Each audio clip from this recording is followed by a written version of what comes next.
नमस्कार शुभ सकाळ। आज 18 मे 2021 किछिटा बड़ खबर नहीं आमे आपण मानक सामने पहुंचीचु।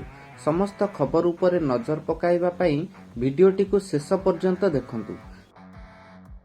नंबर 1 आज राज्य रे 720 टी केन्द्र रे टीकाकरण व्यवस्था रहिछि किंतु सुवर्णपुर रे बंद रहिबो।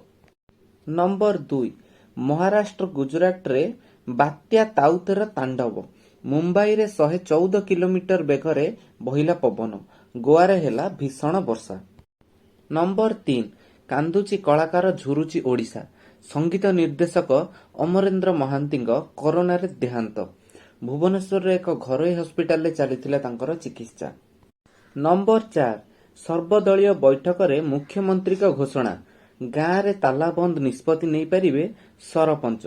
कोविड नियंत्रण कार्यक्रम रे सामिल हेबो गाँ एवं गाँ कल्याण समिति।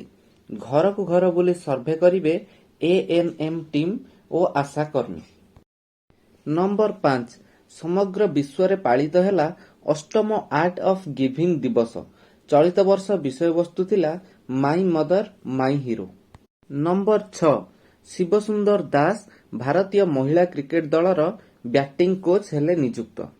नंबर 7 ट्विन सिटी रे विवाह और अंत्येष्टि क्रिया पाई पुलिस पक्षरु ई पुलिस लाइसेंस अनुमति पाई 72 घंटा पूर्वरु करिवे आवेदन।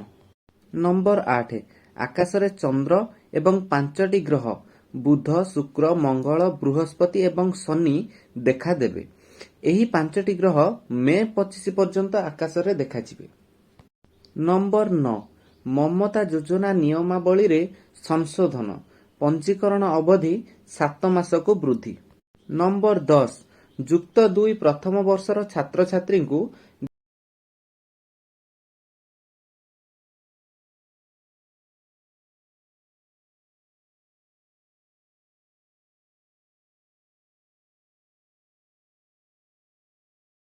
दियाजिबो वीडियो क्लास। नंबर 11 कोरोना रे देशी औषध 2DG को उद्घाटन कले सरकार। पाउडर आकार रे रहिछि औषध पानी सह सेवन करिबाकू हेबो।